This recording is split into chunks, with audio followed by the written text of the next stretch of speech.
Bonjour la principauté, c'est le deux princes. J'espère que tout le monde va bien. Ah oui, ce soir nous allons encore parler de la littérature. Quand on est écrivain, on ne peut pas s'en passer. Malgré les galettes, la littérature en Afrique. Ces derniers jours, il y a eu 200 livres importants, 200 livres de Paris, au cours de laquelle le Cameroun était invité d'honneur. C'est vrai que j'ai pas eu le temps de m'y rendre. Les collègues sont partis. Il y avait un centre de livres aussi à Yaoundé, à la cour du musée national, au cours duquel plusieurs de mes livres ont été exposés.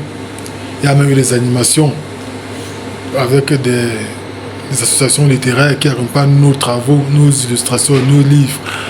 Ils ont eu des échanges avec des enfants. Vous allez voir les images comme celle-ci, au cours desquelles certaines animatrices discutent avec des enfants de nos livres images pour enfants édifiants et livres d'éveil. Bien. Nous allons aussi parler des manuscrits. Manuscrits, j'en ai beaucoup. Et j'ai besoin de rencontrer un éditeur qui se veut être un éditeur. Parce que j'en ai assez de tous ces prestataires de services qui se prétendent éditeurs, pourtant ils n'en veulent qu'à notre argent. Déjà que nous n'avons même pas en plus. Quand tu dis que pour l'envoyer manuscrit, il faut payer 25 000 francs CFA. Et il fait le devis, t'envoies, tu dois payer pour l'impression et tout.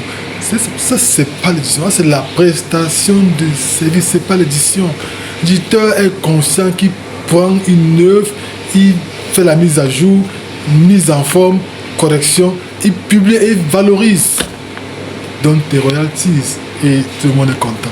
Mais actuellement, c'est plus le cas. Il n'y a que des profiteurs. On doit éviter ça. Donc, comme je disais, je vais parler d'un manuscrit intitulé Cœur de panthère. L'histoire d'un jeune homme qui arrive nouvellement dans une ville. Il a un nouveau job qu'il a mené là. Il se sent confiant, il a besoin de faire sa vie avec quelqu'un. Comme par hasard ou comme par chance, il rencontre quand même quelqu'un avec qui il échange. Le projet est bien, mais malheureusement ou heureusement pour lui, la mère de la fille n'a pas un mari fixe. On dirait que chaque enfant de la mère a son père.